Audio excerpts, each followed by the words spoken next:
नमस्कार दोस्तों, मेरा नाम है तरुण यादव। स्वागत करते हैं आप सभी का हमारे YouTube चैनल IQ मेंटर में। दोस्तों, आप जानते हैं सीटेट 2020 का एग्जाम बहुत ही जल्द होने वाला है और इसी को ध्यान में रखते हुए हम आप लोगों के लिए CDP का सीटेट सुपर 30 सेशन लेकर के आए हैं, जिसमें हम आपको 30 इंपॉर्टेंट क्वेश्चन कराया करते हैं और ये वो 30 इंपॉर्टेंट क्वेश्चन होते हैं जिनके आपके सीटेट के एग्जाम में पूछे जाने की संभावनाएं सर्वाधिक हुआ करती है। और अगर आपने इन 30 सवालों का सही जवाब दे लिया तो आप सीटेट एग्जाम में 120 प्लस मार्क्स स्कोर करके ले आएंगे। और अगर आप इन 30 सवालों का जवाब आप ठीक तरीके से नहीं दे पा रहे हैं तो आपको हमारे साथ जुड़ करके और अधिक प्रैक्टिस करने की जरूरत है। तो आइए बिना टाइम वेस्ट किए शुरुआत करते हैं आज के सेशन की। तो हमारा पहला क्वेश्चन है, निम्नलिखित में से कौन सा बच्चों के संवेगात्मक विकास के लिए सर्वाधिक उपयुक्त है? 4 ऑप्शन दिया है। पहला है कक्षा कक्ष का प्रजातांत्रिक परिवेश, दूसरा है अध्यापकों की कोई सहभागिता नहीं क्योंकि यह माता पिता का कार्य है, तीसरा है कक्षा कक्ष का नियंत्रित परिवेश, चौथा है कक्षा कक्ष का अधिकारवादी परिवेश। तो इसका जो सही ऑप्शन हो जाएगा दोस्तों वो ऑप्शन नंबर 1 हो जाएगा, कक्षा कक्ष का प्रजातांत्रिक परिवेश।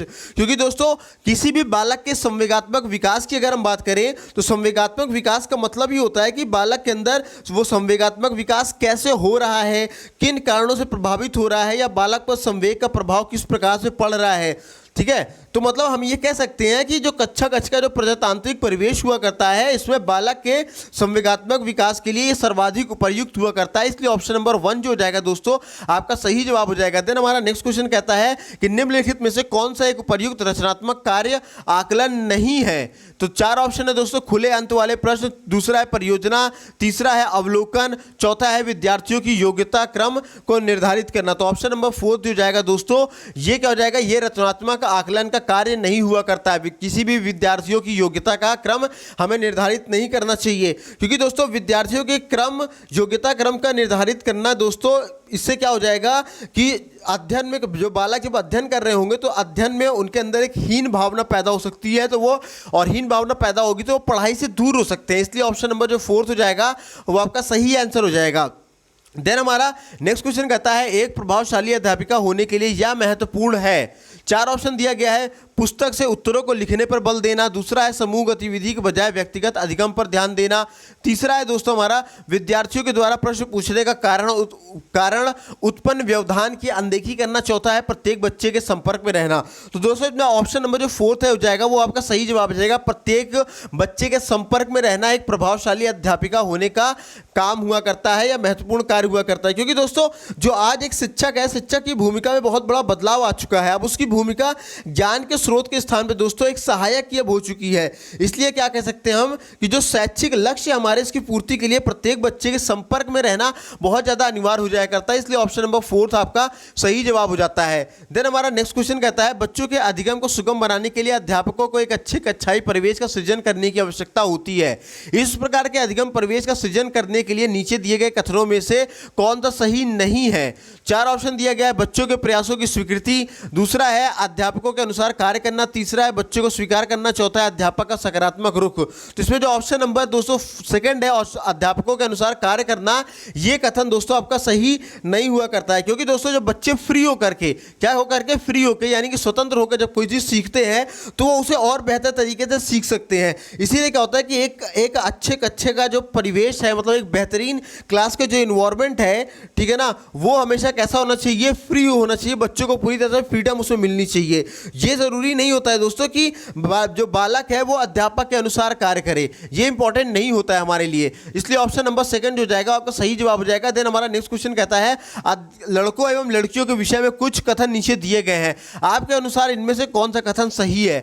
4 ऑप्शन दिया गया है, लड़कों को घर के बाहर के कार्यों में सहायता करनी चाहिए, दूसरा है लड़कों को घर के कार्यों में सहायता करनी चाहिए, तीसरा है सभी लड़कों को विज्ञान तथा लड़कियों को गृह विज्ञान पढ़ाया जाना चाहिए, चौथा है लड़कियों को घर के कार्यों की सहायता किया जाना चाहिए। तो इसका जो सही ऑप्शन जाएगा दोस्तों वो हो जाएगा ऑप्शन नंबर 2 जो हो जाएगा, लड़कों को घर के कार्यों में सहायता करनी चाहिए। और ये जो ऑप्शन नंबर 2 है दोस्तों, इस कथन को छोड़ करके बाकी जितने भी आप देख रहे हो कथन, इन सभी में क्या है कि लैंगिक पूर्वाग्रह देखने को मिल रहा है। क्या मिल रहा है? लैंगिक पूर्वाग्रह देखने को मिल रहा है, इसलिए ऑप्शन नंबर 2 जो जाएगा आपका सही हो जाएगा। देन हमारा नेक्स्ट क्वेश्चन कहता है, एक बच्चे की कॉपी में लिखने की विपरीत छवियां, दर्पण छवि जैसी गलतियां मिलती हैं, इस प्रकार का बच्चा समस्या लक्षण प्रदर्शित कर रहा है। 4 ऑप्शन है अधिगम की असुविधा में, और अधिगम की अशक्तता में, तीसरा है अधिगम के कठिनाई के, और चौथा है अधिगम में समस्या के। तो इसका जो सही ऑप्शन हो जाएगा दोस्तों वो ऑप्शन नंबर सेकंड हो जाएगा, अधिगम में अशक्तता के। क्योंकि दोस्तों कुछ बच्चे ऐसे होते हैं जो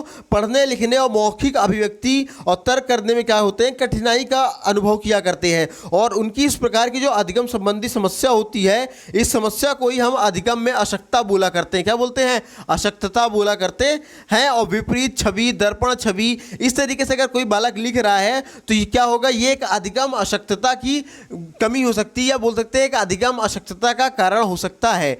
तो ऑप्शन नंबर आपका दोस्तों ये सेकंड सही हो जाएगा। देन हमारा नेक्स्ट क्वेश्चन कहता है शिक्षार्थियों के ज्ञान अर्जन में सहायता करने के क्रम में अध्यापकों को किस स्थान पर ध्यान केंद्रित करना चाहिए? तो किस पर ध्यान केंद्रित करना चाहिए? 4 ऑप्शन है। सुनिश्चित करना कि शिक्षार्थी जब कुछ याद करते हैं, दूसरा शिक्षार्थियों के द्वारा प्राप्त किए गए अंकों ग्रेडों पर, तीसरा है शिक्षार्थियों को सक्रिय सहभागिता के लिए शामिल करना, चौथा है शिक्षार्थी के द्वारा अधिगम की आवश्यकताओं को कुशलता से प्राप्त करना। तो इसमें दोस्तों जो ऑप्शन नंबर थर्ड हो जाएगा वो आपका सही जवाब हो जाएगा, शिक्षार्थी की सक्रिय सहभागिता के लिए शामिल करना। क्योंकि दोस्तों क्या होता है कि जब शिक्षार्थियों की सक्रिय सहभागिता होती है तो उनके अंदर ज्ञान अर्जन होने में क्या होता है, सहायता किया करती है। क्योंकि इनके माध्यम से क्या होता है, बालकों को एक प्रत्यक्ष ज्ञान मिला करता है। इसलिए ऑप्शन नंबर दोस्तों थर्ड जो जाएगा आपका वो सही जवाब हो जाएगा। ऑप्शन नंबर सेकंड एक बार आप ध्यान से देखो तो ऑप्शन नंबर सेकंड आपका गलत होगा, इसलिए क्योंकि किसी भी बालक के अंदर के ज्ञान को उसके अंकों से हम निर्धारित नहीं कर सकते हैं। और पहला अगर ऑप्शन देखो तो क्या हो सकता है कि हम कभी भी ये सुनिश्चित नहीं कर सकते कि शिक्षार्थी जो हैं वो सब कुछ याद कर लें। और चौथा क्या है कि शिक्षार्थियों के द्वारा अधिगम की अवधारणाओं में कुशलता प्राप्त करना ये भी जरूरी नहीं है। इसलिए क्या है, ऑप्शन नंबर थर्ड आपका जो हो जाएगा वो आपका सही जवाब हो जाएगा। देन हमारा नेक्स्ट क्वेश्चन कहता है अध्यापक के दृष्टिकोण से प्रतिभाशाली बालक या फिर प्रतिभाशीलता किसका संयोजक है? तो प्रतिभाशीलता जो संयोजक है दोस्तों, 4 ऑप्शन दिया गया है। ये डायरेक्ट बनता हुआ क्वेश्चन है, बहुत ईजी सा क्वेश्चन, आप आराम से कर ले जाएंगे। वो क्या है? उच्च योग्यता, उच्च सृजनात्मकता और उच्च वचनबद्धता। जो क्या होता है, एक प्रतिभाशीलता में जो संयोजक हुआ करता है वो यही हुआ करता है। क्या होता है? ऑप्शन नंबर फर्स्ट हुआ करता है उच्च योग्यता, उच्च सृजनात्मकता और उच्च वचनबद्धता। देन हमारा नेक्स्ट क्वेश्चन कहता है क्वेश्चन नंबर नेक्स्ट कि एनसीएफ 2005 के अनुसार गलतियां इस कारण महत्वपूर्ण होती है। 4 ऑप्शन दिया गया है। यह विद्यार्थियों को उत्तीर्ण अनुत्तीर्ण समूह में वर्गीकृत करने के लिए महत्वपूर्ण उपकरण है। दूसरा है हमारा, यह अध्यापकों को बच्चों को डांटने के लिए एक तरीका उपलब्ध कराती है। तीसरा है यह बच्चे के विचार को अंतर्दृष्टि उपलब्ध कराती है। चौथा है क्या कहता है, यह कक्षा में सब कुछ बच्चों को हटाने के लिए आधा स्थान उपलब्ध कराया करती है। तो सही ऑप्शन जो हो जाएगा दोस्तों इसका थर्ड हो जाएगा कि ये बच्चों के विचार के दृष्टिकोण एक अंतर्दृष्टि उपलब्ध कराया करती है और इसे समाधानों को पहचानने में भी सहायता करती है। क्योंकि अगर कोई बालक गलती कर रहा है तो गलतियां जब वो टेस्ट लेंगे तो पता चलेगा कि वो गलती कर रहा है, और इससे क्या होगा, हमें पता चलेगा, एक टीचर को ये पता चलेगा कि बच्चा गलतियां कहाँ पे कर रहा है। जहाँ पे गलती किया होगा उसके हिसाब से शिक्षक क्या करेगा, उनके उस समस्या का समाधान करने का कोशिश करेगा। देन हमारा नेक्स्ट क्वेश्चन कहता है कि आउट ऑफ द बॉक्स चिंतन किससे संबंधित है? तो आउट ऑफ द बॉक्स संबंधित दोस्तों चिंतन संबंधित है अपसारी चिंतन से। किससे? अपसारी चिंतन से। ये भी डायरेक्ट बनता हुआ क्वेश्चन है, इजी क्वेश्चन, आप आराम से कर ले जाएंगे। देन हमारा नेक्स्ट क्वेश्चन कहता है दोस्तों शिक्षण में अध्यापकों के द्वारा विद्यार्थियों का आकलन इस अंतर्दृष्टि को विकसित करने के लिए किया जा सकता है। 4 ऑप्शन दिया गया है। उन विद्यार्थियों की पहचान करना जिन्हें उच्चतर कक्षा में पदोन्नत करना है। दूसरा है उन विद्यार्थियों को पदोन्नत न करना जो विद्यालय के स्तर के अनुकूल नहीं है। तीसरा है शिक्षार्थियों की आवश्यकता के अनुसार शिक्षण उपागम में परिवर्तन करना। चौथा है कक्षा में प्रतिभाशाली कमजोर विद्यार्थियों के एक समूह बनाए रखने के लिए। तो ऑप्शन नंबर थर्ड जो जाएगा दोस्तों आपका सही जवाब हो जाएगा कि शिक्षार्थियों की आवश्यकता के अनुसार शिक्षण उपागम में परिवर्तन करना ही क्या कहलाएगा, शिक्षण में अध्यापकों के द्वारा विद्यार्थियों के आकलन में दृष्टिकोण विकसित करने के लिए इसका प्रयोग किया जाता है। ऑप्शन नंबर थर्ड जो जाएगा दोस्तों आपका सही जवाब हो जाएगा। देन हमारा नेक्स्ट क्वेश्चन कहता है दोस्तों अधिगम अनुभवों को इस प्रकार से आयोजित किया जाना चाहिए जिससे अधिगम को सार्थक बनाया जा सके। नीचे दिए गए अधिगम अनुभवों में से कौन सा बच्चे के लिए सार्थक अधिगम का सुगम नहीं बनाता है? 4 ऑप्शन दिया गया है दोस्तों। विषय वस्तु की केवल याद करने के आधार पर पुनरावृत्ति। दूसरा है विषय वस्तु पर प्रश्न बनाना। तीसरा है प्रकरण पर परिचर्चा और वाद विवाद। तीसरा है प्रकरण पर प्रस्तुतिकरण। तो इसका जो सही ऑप्शन हो जाएगा दोस्तों ऑप्शन नंबर 1 हो जाएगा कि विषय वस्तु को केवल याद करने के आधार पर पुनरावृत्ति आपका सही जवाब हो जाएगा। देन हमारा नेक्स्ट क्वेश्चन कहता है बच्चों को शाब्दिक या गैर शाब्दिक दंड देने का परिणाम होता है। कौन सा शाब्दिक या गैर शाब्दिक दंड देने का जो परिणाम होता है वो क्या होता है? 4 ऑप्शन दिया गया है। उन्हें कार्य करने के लिए प्रेरित करना, दूसरा है बच्चे की छवि में सुरक्षा करना, तीसरा है उनके अंकों में सुधार करना, चौथा है उनकी स्वयं के प्रति अवधारणा को नष्ट करना। तो इसका जो सही ऑप्शन हो जाएगा वो ऑप्शन नंबर 4 हो जाएगा। उनके स्वयं की प्रति अवधारणा को नष्ट करना ही बच्चों को शाब्दिक या गैर शाब्दिक दंड देने का परिणाम हुआ करता है। देन हमारा नेक्स्ट क्वेश्चन कहता है दोस्तों निम्नलिखित में से कौन सा प्रारंभिक बाल्यावस्था अवधि के दौरान उन भूमिकाओं और व्यवहारों के बारे में जानकारी प्रदान करते हैं जो एक समूह में स्वीकार्य हैं। 4 ऑप्शन है भाई बहन एवं अध्यापक, दूसरा है अध्यापक एवं साथी, तीसरा है साथी एवं माता पिता, चौथा है माता पिता एवं भाई बहन। तो इसका जो सही ऑप्शन हो जाएगा दोस्तों ऑप्शन नंबर 4 आपका हो जाएगा। क्या हो जाएगा? माता पिता एवं भाई बहन, क्योंकि माता पिता और भाई बहन दोस्तों प्रारंभिक बाल्यावस्था के बालक के लिए एक समूह का निर्माण किया करते हैं, जिसमें क्या होता है कि वो बालक विभिन्न प्रकार की भूमिकाओं और व्यवहारों को सीखा करता है। इसलिए हम कह सकते हैं कि ऑप्शन नंबर जो 4 है आपका वो सही जवाब हो जाएगा। देन हमारा नेक्स्ट क्वेश्चन कहता है विद्यार्थियों को स्वच्छता के लिए प्रेरित करने हेतु उन्हें स्वच्छता समिति का सदस्य बनाना प्रतिबिंबित करता है। 4 ऑप्शन है प्रेरणा की सामाजिक सांस्कृतिक संकल्पनाएं, दूसरा है प्रेरणा का व्यवहारवादी उपागम, तीसरा है प्रेरणा का मानवतावादी उपागम, चौथा है प्रेरणा का संज्ञानात्मक उपागम। तो सही ऑप्शन जो जाएगा वो ऑप्शन नंबर 1 हो जाएगा दोस्तों। प्रेरणा की सामाजिक सांस्कृतिक संकल्पनाएं ही क्या करती है? विद्यार्थियों को स्वच्छता के लिए प्रेरित करने के लिए उन्हें स्वच्छता समिति का सदस्य बनकर प्रतिबिंबित किया करती है। यानी कि क्या होती है ये क्या करती है? सब प्रेरणा की मतलब जो विद्यार्थियों को स्वच्छता के लिए जो प्रेरित करता है ये प्रेरणा कहां से उनको मिलती है? सामाजिक सांस्कृतिक संकल्पनाओं के माध्यम से मिला करती है। देन हमारा नेक्स्ट क्वेश्चन कहता है निम्नलिखित में से कौन सा आयु समूह परवर्ती बाल्यावस्था श्रेणी के अंतर्गत आता है? डायरेक्ट बनता हुआ क्वेश्चन है ये भी, सीधे सीधे आंसर इसका ऑप्शन नंबर 4 6 से 11 वर्ष हुआ करता है। देन हमारा नेक्स्ट क्वेश्चन कहता है अर्जव तर्क देता है कि भाषा विकास व्यक्ति की नैसर्गिक प्रवृत्ति से प्रभावित होता है, जबकि सोनाली महसूस करती है कि यह परिवेश से प्रभावित होता है। आर्जव और सोनाली के बीच यह चर्चा किस विषय में है? 4 ऑप्शन है चुनौतीपूर्ण तथा संवेदनशील भावना, चौथा दूसरा कहता है स्थिरता और अस्थिरता पर बहस, तीसरा है सतत और असतत अधिगम, चौथा है प्रकृति एवं पालन पोषण पर वाद विवाद। तो इसका जो सही ऑप्शन हो जाएगा दोस्तों वो ऑप्शन नंबर 4 हो जाएगा आपका, प्रकृति तथा पालन पोषण पर वाद विवाद ये कहलाएगा। देन हमारा नेक्स्ट क्वेश्चन कहता है अध्यापिका ने ध्यान दिया कि पुष्पा अपने आप किसी एक समस्या का समाधान नहीं कर पाती है, फिर भी वह एक वयस्क या साथी के मार्गदर्शन की उपस्थिति में ऐसा करती है। तो इस मार्गदर्शन को क्या बोला करते हैं? तो इस मार्गदर्शन को बोला करते हैं सहारा देना। डायरेक्ट बनता हुआ क्वेश्चन है दोस्तों, ऑप्शन नंबर 4 आपका सही हो जाएगा। देन हमारा नेक्स्ट क्वेश्चन कहता है अध्यापिका ने एक कमेटी के प्रधान को सभापति के स्थान पर सभाध्यक्ष लिखा।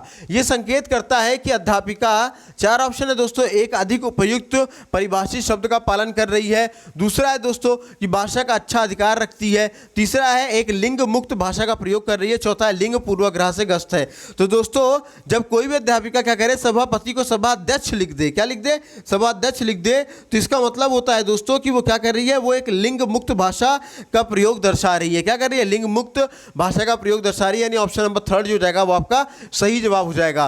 देन हमारा नेक्स्ट क्वेश्चन कहता है दोस्तों कि सतत एवं व्यापक मूल्यांकन इसलिए आवश्यक है कि 4 ऑप्शन दिया गया है शिक्षण के साथ परीक्षण का तालमेल बैठाने के लिए, दूसरा है शिक्षा बोर्ड की जवाबदेही कम करने के लिए, तीसरा है जल्दी में की जाने वाली गलतियों की तुलना में कम अंतराल पर की जाने वाली गलतियों को सुधारना, चौथा है यह समझने के लिए कि अधिगम किस प्रकार अवलोकन किया जाता है, दर्ज किया जाता है व सुधार किया जाता है। तो इसका जो सही ऑप्शन हो जाएगा दोस्तों ऑप्शन नंबर 4 आपका सही जवाब हो जाएगा कि जो सतत व्यापक मूल्यांकन है दोस्तों ये इसलिए आवश्यक है ताकि यह समझा जा सके कि अधिगम का किस प्रकार अवलोकन किया जा रहा है या किस प्रकार दर्ज किया जा रहा है या किस प्रकार सुधार किया जा रहा है, यानी कि ऑप्शन नंबर 4 जो जाएगा आपका सही जवाब हो जाएगा। देन हमारा नेक्स्ट क्वेश्चन कहता है लॉरेंस कोहलबर्ग के सिद्धांत में कौन सा स्तर नैतिकता की अनुपस्थिति का सही अर्थ में सूचित करता है? डायरेक्ट बनता हुआ क्वेश्चन ये भी, ठीक है ना। ये इसका जो सीधे सीधे ऑप्शन जाएगा ऑप्शन नंबर 3 हो जाएगा, स्तर 1 यानी कि स्टेज 1 आपका कहलाएगा।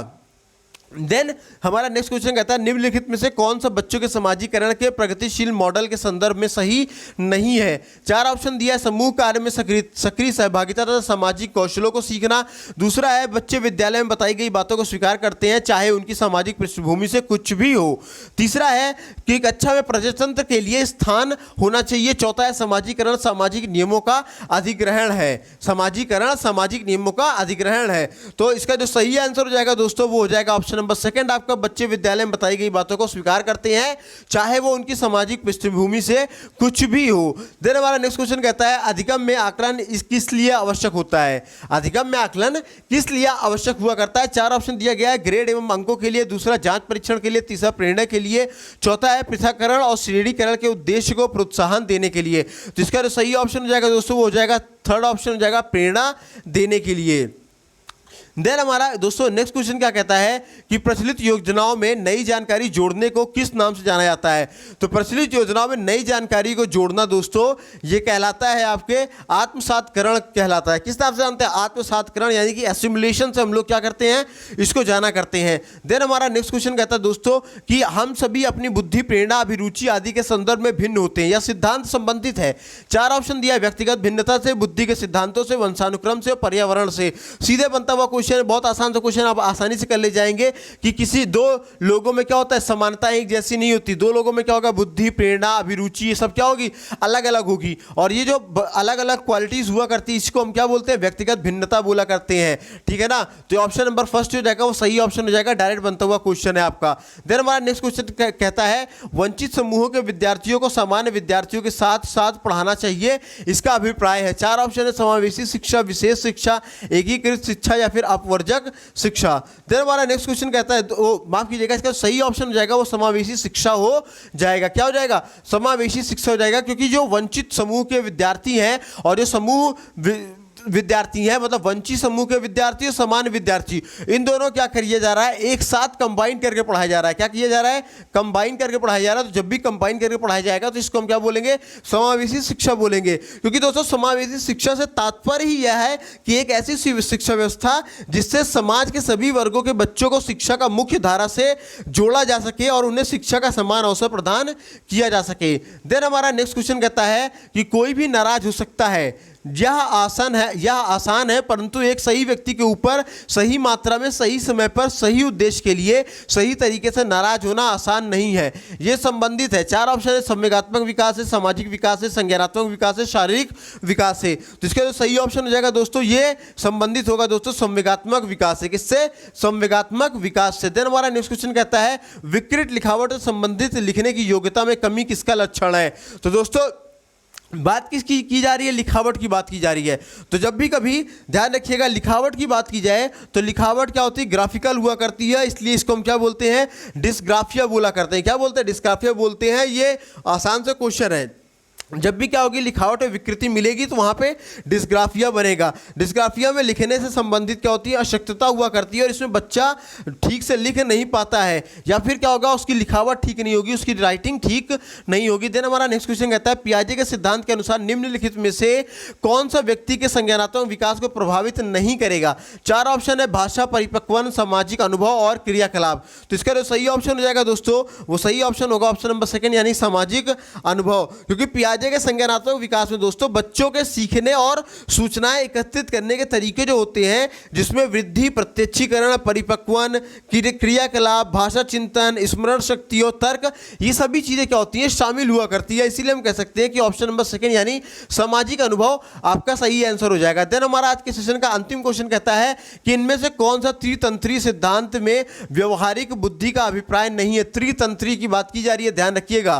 तो इसमें 4 ऑप्शन दिया गया, पर्यावरण का पुनर्निर्माण करना, दूसरा है केवल अपने विषय में व्यवहारिक रूप से विचार करना, तीसरा है इस प्रकार के पर्यावरण का चयन करना जिसमें आप सफल हो सकते हैं, चौथा है पर्यावरण के साथ अनुकूलन करना। तो इसके तो सही आंसर हो जाएगा दोस्तों वो क्या हो जाएगा, ऑप्शन नंबर सेकंड हो जाएगा, केवल अपने विषय में व्यवहारिक रूप से विचार करना क्या कहलाएगा, त्रितंत्री सिद्धांत का व्यवहारिक बुद्धि का सिद्धांत या अभिप्राय कहलाता है। तो दोस्तों आज के सेशन में बस इतना ही। उम्मीद करता हूँ वीडियो पसंद आई होगी। पसंद आई हो तो लाइक कीजिएगा, शेयर कीजिएगा, चैनल चैनल पहली बार विजिट करें सब्सक्राइब करके बेल आइकन को भी जरूर दबाइएगा। And at the end thanks for watching our video. अगर आप इन सभी वीडियोस की पीडीएफ पाना चाहते हैं तो आप हमें इन नंबरों पे 72 68 00 95 84 इन नंबर पर दोस्तों हमें कैपिटल लेटर में ये 4 है, ठीक है। कैपिटल लेटर में दोस्तों आप हमें क्या करेंगे, ज्वाइन लिख करके, क्या लिख करके, JOIN ज्वाइन लिख करके मैसेज करेंगे तो हम आपको अपने WhatsApp group IQ mentor study group में ऐड कर देंगे, जहां पे आपको हमारी सारी वीडियोस की PDF मिल जाएगी, साथ साथ डेली के न्यूज़पेपर, डेली के करंट अफेयर्स और इसके अलावा दोस्तों डेली के जो GK GS से क्वेश्चन, GK GS से क्विज और इसके अलावा जो अपकमिंग वैकेंसीज है इनके डिटेल्स, अपकमिंग एग्जामिनेशन के डिटेल्स, बहुत सारी चीज़ें आपको बताई और सिखाई जाती है। तो दोनों जगह हमारे साथ जुड़िए, हमारे चैनल को भी सब्सक्राइब कीजिए, हमारे व्हाट्सएप ग्रुप के साथ जुड़िए और जुड़ करके अपनी तैयारियों के एक नया आयाम दीजिए। मिलेंगे दोस्तों अगले सेशन में, तब तक अपना ख्याल रखिए, स्वस्थ रहिए, मस्त रहिए। जय हिंद दोस्तों।